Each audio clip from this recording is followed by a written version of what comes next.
নমস্কার। আজ ১৬ই জানুয়ারি বৃহস্পতিবার। আজকের দিনে প্রায় প্রতিটি বাড়িতে লক্ষ্মী পুজোর আরাধনা করা হয়। লক্ষ্মী পুজোর সাথে সাথে আজকের দিনে মাঘ মাসের ব্রতকথাটা শ্রবণ করাও অত্যন্ত শুভ কাজ। তাই মা লক্ষ্মীর পুজো সম্পূর্ণ করে এই মাঘ মাসের ব্রতকথাটি অবশ্যই একটিবার হলেও শ্রবণ করুন। আসুন জেনে নেওয়া যাক জনৈক রাজার উপাখ্যান মাঘ মাসের ব্রতকথা। দিল্লিতে আজ ছিল এক দুর্ধর্ষ রাজন, অবিচারে করিত যে প্রজারও পালন।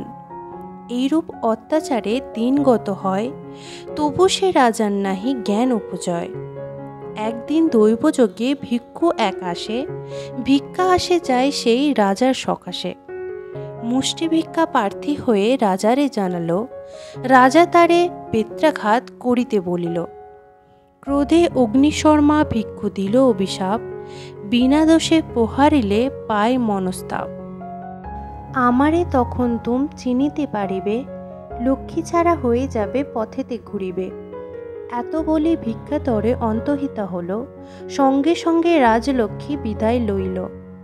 চারিদিকে হাহাকার, ক্ষুধায় চিৎকার, কে কোথায় চলে গেল রাজ্যবাসী তার।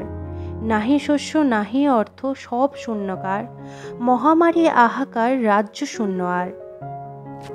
এতদিনে দর্প রাজার চূর্ণ হয়ে গেল, কিসে পাপ পরিত্রাণ মনেতে চিন্তিল। অন্ন নাহি বস্ত্র নাহি ভিক্ষা মাত্র সার, লক্ষ্মী ছাড়া হয়ে আমি ঘুরি চারিধার।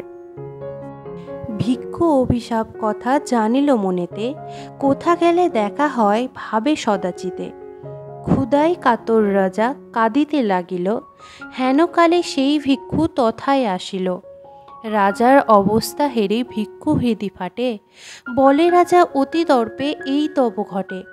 মার্জনা করহ বলে ভিক্ষু পদতলে, পরে রাজা আছড়িয়া ভিক্ষু তারে বলে।